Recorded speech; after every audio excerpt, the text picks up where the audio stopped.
teman-teman, selamat datang di video animasi dari kelompok 3. Kami dari program studi Sistem Informasi kelas A, Fakultas Bisnis dan Informatika, Universitas Muhammadiyah Palangkaraya. Video ini dibuat oleh Angga Pramata, Sophia Mei Latifah, Nia Daniati, Mita Aprilia, dan ini Bapak Setio Ardi Nuswantoro, MKom, selaku dosen pengampu mata kuliah Manajemen Proyek Sistem Informasi dan sumber utama dari materi yang akan kami presentasikan. Selamat menyaksikan presentasi kami mengenai Manajemen Proyek Sistem Informasi. Oke, sekarang kita akan masuk ke materi tentang Manajemen Proyek Sistem Informasi. Kalau kita mendengar kata proyek, jangan langsung membayangkan proyek bangunan. Dalam manajemen, proyek adalah sebuah pekerjaan yang dilakukan untuk mencapai satu tujuan khusus dan tidak dilakukan terus-menerus setiap hari. Artinya, proyek memiliki awal, proses, dan akhir yang jelas. Dalam pelaksanaannya, proyek juga memiliki batasan, yaitu waktu, biaya, dan sumber daya yang terbatas. Meskipun demikian, proyek harus mampu menghasilkan sesuatu yang unik atau berbeda dari pekerjaan rutin. Secara singkat, proyek dapat diartikan sebagai suatu pekerjaan sementara yang dirancang untuk mencapai tujuan tertentu dengan keterbatasan waktu, biaya, dan sumber daya, serta menghasilkan output yang unik. Agar lebih mudah dipahami, proyek dapat dianalogikan seperti mengerjakan skripsi. Skripsi memiliki batas waktu penyelesaian, membutuhkan biaya untuk penelitian dan pencetakan, menggunakan sumber daya seperti laptop, buku referensi, dan kemampuan berpikir, serta menghasilkan karya ilmiah yang berbeda pada setiap mahasiswa. Oleh karena itu, skripsi merupakan contoh sederhana dari sebuah proyek yang sangat dekat dengan kehidupan kita sebagai mahasiswa. Menurut Heiser dan Render, proyek adalah serangkaian tugas yang diarahkan untuk mencapai satu hasil tertentu. Artinya, dalam sebuah proyek terdapat beberapa pekerjaan yang saling berkaitan dan dilakukan secara bertahap hingga tujuan tercapai. Menurut Swalbe, proyek adalah usaha sementara yang menghasilkan sesuatu yang unik. Ini menegaskan bahwa proyek tidak berlangsung selamanya dan selalu menghasilkan output yang berbeda. Menurut Nur Hayati, proyek adalah kegiatan yang terorganisir untuk mencapai tujuan dengan sumber daya yang terbatas. Dengan kata lain, setiap proyek harus direncanakan dan dikelola dengan baik meskipun memiliki keterbatasan. Sedangkan menurut Dipo Husodo, proyek adalah kegiatan yang direncanakan dan dilaksanakan dalam jangka waktu tertentu dengan menggunakan sumber daya yang terbatas untuk mencapai tujuan yang telah ditetapkan. Dari berbagai pendapat tersebut, dapat disimpulkan bahwa proyek adalah kegiatan yang direncanakan secara sistematis, memiliki tujuan yang jelas, dibatasi oleh waktu, biaya, dan sumber daya, serta menghasilkan sesuatu yang unik dan berbeda. Contoh proyek adalah membangun sebuah jembatan. Pembangunan jembatan disebut proyek karena memiliki tujuan, waktu pengerjaan, dan akan selesai ketika jembatan selesai dibangun. Sedangkan program adalah pembangunan infrastruktur kota yang terdiri dari proyek jembatan, jalan tol, dan drainase. Kemudian, ada ciri khas sebuah proyek. Kan pertama, ada satu siklus hidup, yaitu ada masa lahir, tumbuh, dan selesai. Artinya, proyek itu punya awal dan akhir yang jelas. Biasanya terdiri dari tahapan, inisiasi, perencanaan, pelaksanaan, monitoring dan kontrol, kemudian yang terakhir penutupan. Contohnya pada kasus nyata ada pada pembuatan aplikasi kampus, yaitu dimulai dari ide, lalu dikembangkan, kemudian selesai dan digunakan, sehingga proyek berakhir. Kemudian, ciri yang kedua sebuah proyek itu dinamis. Artinya, situasi di lapangan bisa berubah cepat atau tidak kaku. Contohnya, pada aplikasi absensi, yang awalnya hanya untuk absensi saja, tetapi di tengah jalan ditambah fitur pembayaran dikarenakan kebutuhan yang berubah. Jadi, manajer proyek harus fleksibel dan siap beradaptasi. Yang ketiga yaitu non-repetitif. Non-repetitif adalah aktivitas yang tidak diulang-ulang secara identik. Artinya proyek itu unik, tidak sama persis dengan proyek lain. Contoh sistem informasi perpustakaan. Pada kampus A lebih fokus pada peminjaman buku fisik. Sedangkan pada kampus B lebih banyak e-book dan jurnal online. Ciri proyek yang ketiga adalah triple constraint. Artinya proyek itu dibatasi oleh waktu, biaya, dan kualitas. Ada 3 hal yang saling berkaitan dan membatasi proyek, yaitu waktu atau time adalah kapan proyek harus selesai. Yang kedua adalah biaya atau cost, yaitu berapa dana yang tersedia. Yang terakhir yaitu kualitas, seberapa bagus dan lengkap hasilnya. Ciri proyek keempat adalah multidisiplin. Proyek yang dikerjakan oleh banyak orang dengan keahlian berbeda. Contohnya di kampus akan membuat aplikasi e-learning. Maka pihak yang terlibat yaitu programmer bertugas membuat aplikasi. Desainer UX membuat tampilan agar bagus. Analisis sistem bertugas menentukan kebutuhan sistem. Berikutnya adalah 3 pilar utama karakteristik proyek. Untuk menyebut sebuah kegiatan sebagai proyek, 3 unsur ini harus ada. Pertama yaitu unik dan sementara, tidak ada 2 proyek yang 100% identik. Punya tanggal mulai dan tanggal kadaluarsa yang jelas.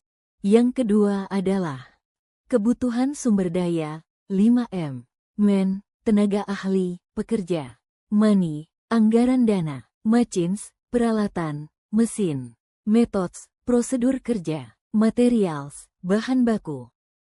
Yang ketiga adalah organisasi, melibatkan orang dengan latar belakang beda, ahli hukum, teknisi, akuntan, yang bekerja sama dalam ketidakpastian. Jadi analoginya membangun rumah di Jakarta vs membangun rumah di pegunungan Papua. Ciri proyek terakhir adalah environmental, yaitu dipengaruhi oleh lingkungan sekitar, seperti politik, cuaca, dan ekonomi. Contohnya yaitu kampus mengubah aturan akademik, yang menyebabkan sistem harus diubah dan memperbanyak pekerjaan.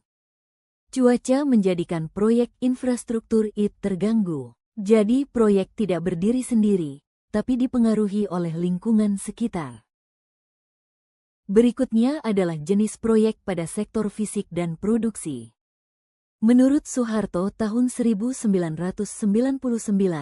proyek dibagi berdasarkan outputnya yaitu pertama. Proyek engineering konstruksi maksudnya fokus pada pembangunan fisik. Contohnya, pembangunan MRT Jakarta atau renovasi stadion. Kedua yaitu proyek engineering manufaktur adalah proyek yang fokus pada penciptaan produk baru. Contohnya, perancangan mobil listrik model terbaru hingga perakitannya. Dan yang terakhir, proyek radio telekomunikasi yaitu membangun infrastruktur sinyal. Contohnya pada pemasangan tower BTS di daerah pelosok. Berikutnya adalah jenis proyek pada sektor riset dan intelektual.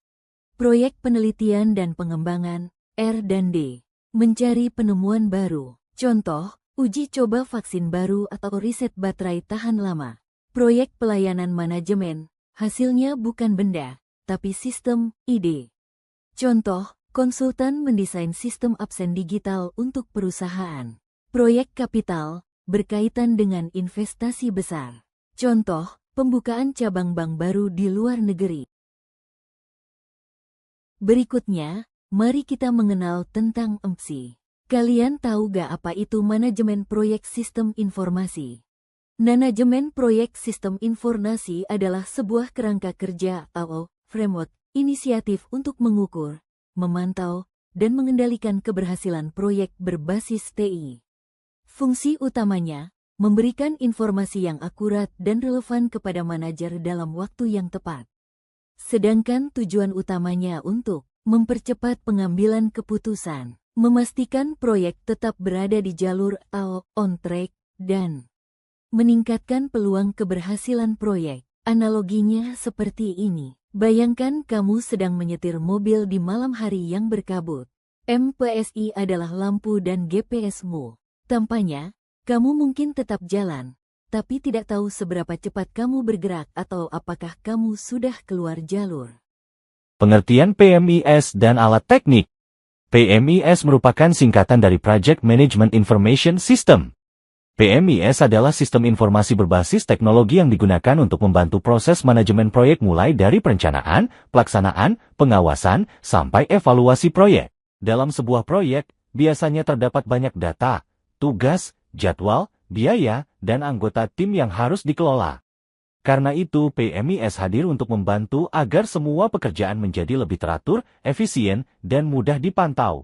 Contohnya, ketika sebuah perusahaan sedang membangun aplikasi atau gedung, maka semua informasi proyek seperti jadwal kerja, pembagian tugas, perkembangan proyek, dan laporan biaya dapat disimpan dan dipantau menggunakan PMIS.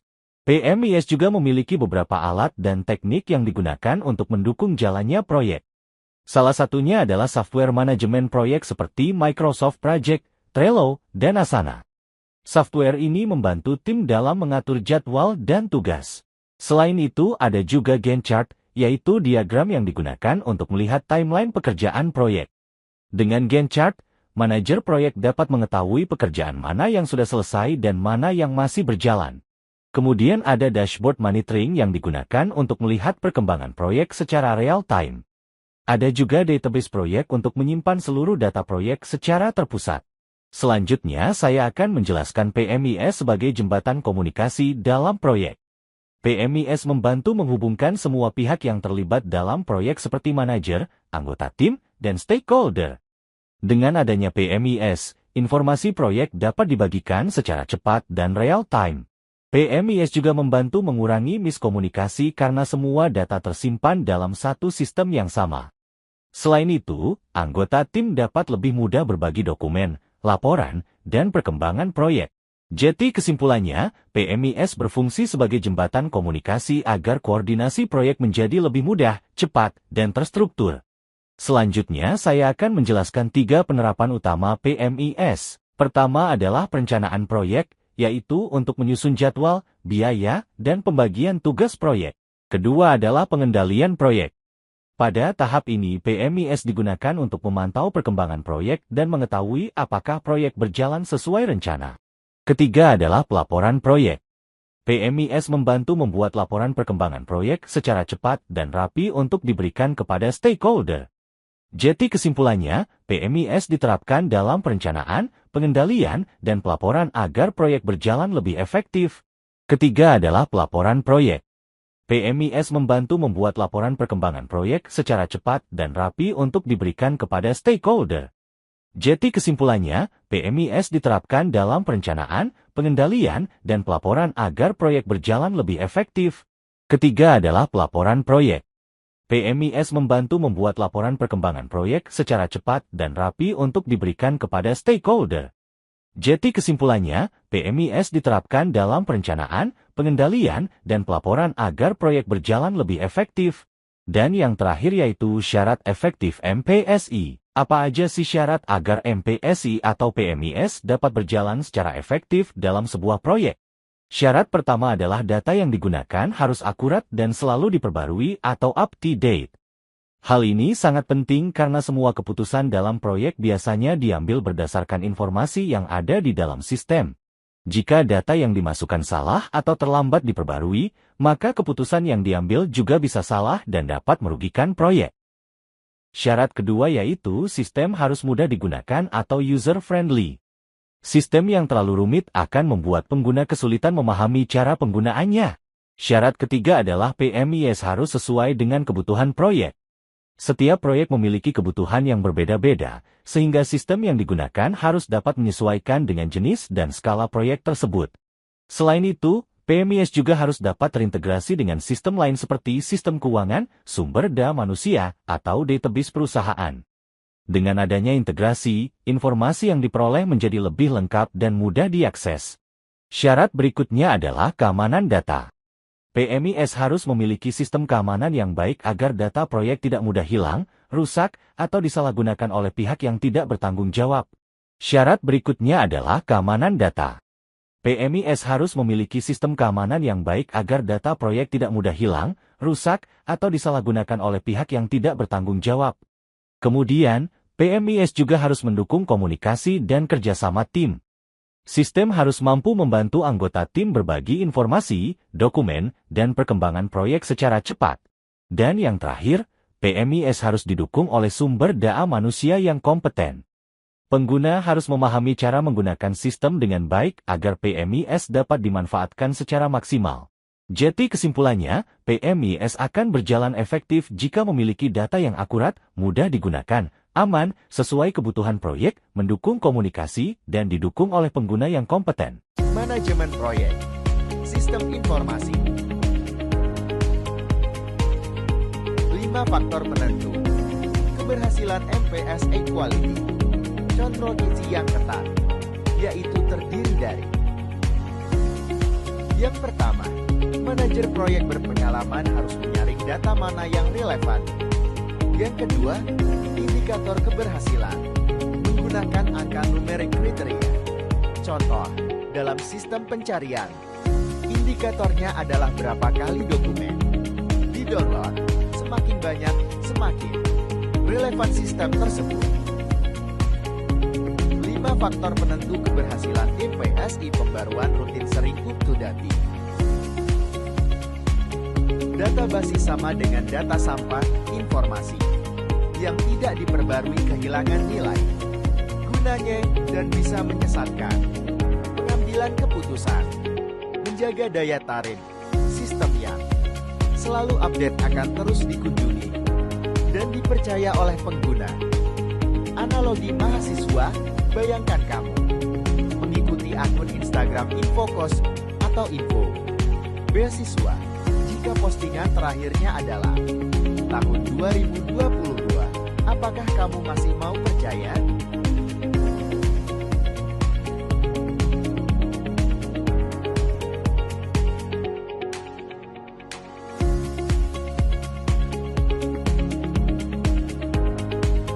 Manajer tidak akan tahu kalau proyek sedang sekarat. 5 faktor penentu keberhasilan MPS user friendly mudah digunakan. Akses tanpa hambatan.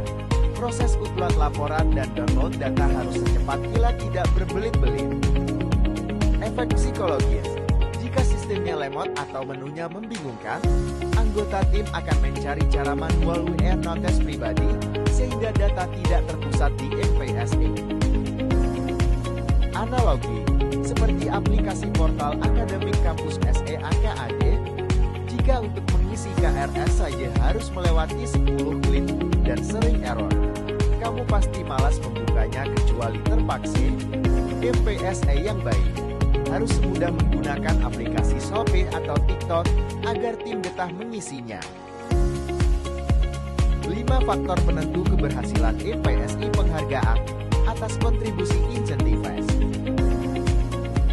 Apresiasi nyata, memberikan hadiah kecil bagi anggota tim yang rajin menginput data atau melaporkan risiko lebih awal.